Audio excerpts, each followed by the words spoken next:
আসসালামু আলাইকুম, আপনাদের সবাইকে স্বাগতম আমার ইউটিউব চ্যানেলে। আমি ইমন আপনাদের সাথে রয়েছি। আজকে ইলাস্ট্রেটরের দ্বিতীয় ক্লাস। পূর্ববর্তী ক্লাসটি যারা মিস করেছেন, ইলাস্ট্রেটরের প্রথম ক্লাসটির লিঙ্ক ডিসক্রিপশনে দেওয়া থাকবে, আপনারা অবশ্যই প্রথম ক্লাসটি দেখে আসবেন। আজকে দ্বিতীয় ক্লাসে আমরা দেখব ইলাস্ট্রেটরে দুইটা টুলস সম্পর্কে জানব। দুইটা টুলস সম্পর্কে জানার পূর্বে আমরা প্রথমত একটি নতুন ডকুমেন্ট নিয়ে নেব।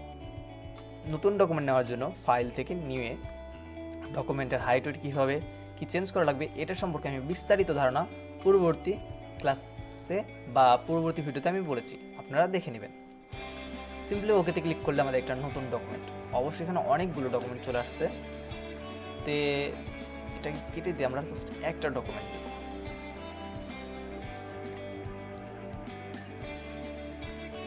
নতুন একটা ডকুমেন্ট নিলাম।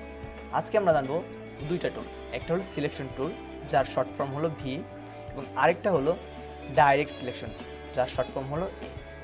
এই দুটো টুল সম্পর্কে আজকে আমরা জানব। আশা করি ভিডিওটা সবাই সম্পূর্ণ দেবে। সিলেকশন টুলের কাজ হলো আমরা যদি কোনো প্রকার শেপ নেই, অর্থাৎ যদি কোনো প্রকার শেপ বা কোনো প্রকার ডিজাইন করি, সেটা হলো সিলেকশন টুলের কাজ হলো সেটা নড়ানো, অর্থাৎ আমি এটাকে যেখানে ইচ্ছা সেখানে রাখতে পারি, এটাকে আমার ইচ্ছা মতন আমি এটাকে মুভ করতে পারি। এটা হলো সিলেকশন টুলের কাজ। এবং সিলেকশন টুলের এই কাজটার সাথে রয়েছে আমাদের আরেকটা রয়েছে, সেটা হলো ডাইরেক্ট সিলেকশন টুল।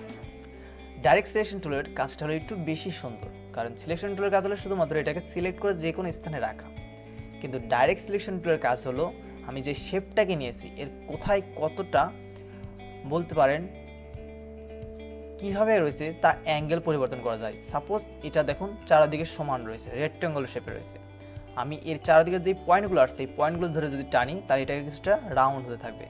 দেখুন যত পয়েন্ট ধরে টানছে এটা তত রাউন্ড হয়ে যাচ্ছে, তাই না? এটাকে আবার ব্যাকে দিই তাহলে এটা রেক্ট্যাঙ্গল হয়ে যাচ্ছে। রেক্ট্যাঙ্গল টেলে হলো একটা এক্সট্রা অপশন পাওয়া যায়, যার মাধ্যমে আমরা আমাদের এই চার কর্নারটা কিছুটা রাউন্ড করে নিতে পারি। এই পয়েন্টগুলো ধরে টানলে আমাদের রেক্ট্যাঙ্গলটা আপ ডাউন হতে পারে।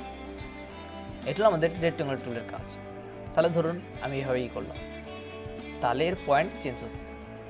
আরও একটা রেক্ট্যাঙ্গল টুলের যেটা কাজ রয়েছে সেটা হলো সাপোজ আমরা যদি রেক্ট্যাঙ্গল টুলের এই কর্নারটুকু সিলেক্ট করি, শুধুমাত্র এই কর্নারটুকু সিলেক্ট হয়ে গেছে।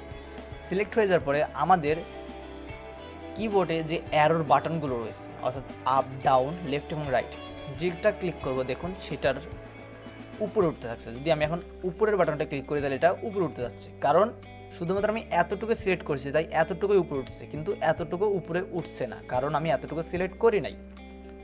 এবার দেখুন আমি যদি এবার এতটুকু শুধুমাত্র এই কর্নারটুকু সিলেক্ট করি এবং যদি আমার কিবোর্ডের লেফট বাটনে ক্লিক করে তাহলে দেখুন এতটুকু এগিয়ে যাচ্ছে। আমি যতটুকু সিলেক্ট করব ঠিক ততটুকু আগাবে, এর বেশি আগাবে না। এটা হলো ডাইরেক্ট সিলেকশন টুলের কাজ, অর্থাৎ আমি যে কোনো একটা স্পেসিফিকেশন অপশন সিলেক্ট করে সেটাকে উপর নিচে ইচ্ছা মতন ঘোরাতে পারি। এটা হলো ডাইরেক্ট সিলেকশন টুলের কাজ। দেখুন ইচ্ছা মতন ঘোরাতে পারছি। এবার হলো গ্রুপ, অর্থাৎ সাপোজ মনে করুন আমি একটা নয় এখানে 4-5টা অপশন নিয়েছি, আপনাদের দেখানোর জন্য 4-5টা অপশন নিলাম। নেওয়ার পরে এগুলো সব গ্রুপ করলাম। গ্রুপ করার পরে গ্রুপ সিলেকশন, দ্বিতীয় যে অপশন রয়েছে সেটা হলো গ্রুপ সিলেকশন টুল, এটা নিলাম। দেখুন সবগুলো কিন্তু আলাদা রয়েছে, আমি কিন্তু এগুলোকে গ্রুপ করে দিয়েছি। যখন সিলেকশন টুল কী করবো তখন দেখুন সবগুলো গ্রুপে রয়েছে, তাই না? দেখুন প্রত্যেকটা কিন্তু অপশন গ্রুপে রয়েছে, কিন্তু যদি আমি গ্রুপ সিলেকশন টুল সিলেক্ট করি, সিলেক্ট করার পর আমি যেটা সিলেক্ট করবো শুধুমাত্র ওই অপশনটাই সিলেক্ট হচ্ছে। দেখুন ওইটাই সিলেক্ট হয়েছে। সিলেক্ট হওয়ার পর মনে করেন আমি এগুলো সবগুলোতে চারদিকে সরিয়ে দিলাম। এবার আমি সিলেকশন টুল সিলেক্ট করলাম। সিলেক্ট করার পরে যে কোনো একটা সিলেক্ট করলে দেখুন সবগুলো কিন্তু গ্রুপ অবস্থায় রয়েছে, কিন্তু সবগুলো দূরত্ব হয়ে গেছে। এটা হলো গ্রুপ সিলেকশন টুলের কাজ। অর্থাৎ গ্রুপ সিলেকশনের কাজ হলো আমি গ্রুপের যে অপশনটার উপর ক্লিক করব, অর্থাৎ যে শেপটার উপর ক্লিক করব শুধুমাত্র সেই শেপটার উপরেই ওটা ধরা পড়বে, বাকি কোনো শেপের উপর ওটা টাচ করবে না, বা বাকি কোনো শেপ আমি কাজ করতে পারবো না বা নড়াতে পারবো না। গ্রুপ সিলেকশন টুলের সাহায্যে আমি শুধুমাত্র ওই একটি মাত্র শেপ, অর্থাৎ ওই যে শেপটাকে আমি সিলেক্ট করেছি সেই শেপটাকে আমার ইচ্ছা মতন আমি যেখানে ইচ্ছা সেখানে রাখতে পারি। এটা হলো গ্রুপ সিলেকশন টুলের কাজ। এটা আজকে আমরা জানলাম হলো দুটো টুলের নাম, একটা হলো সিলেকশন টুল আর একটা হলো গ্রুপ সিলেকশন টুল। সিলেকশন টুলের শর্ট ফর্ম হলো ভি এবং গ্রুপ সিলেকশন টুলের বা ডাইরেক্ট সিলেকশন টুলের শর্ট ফর্ম হলো এ।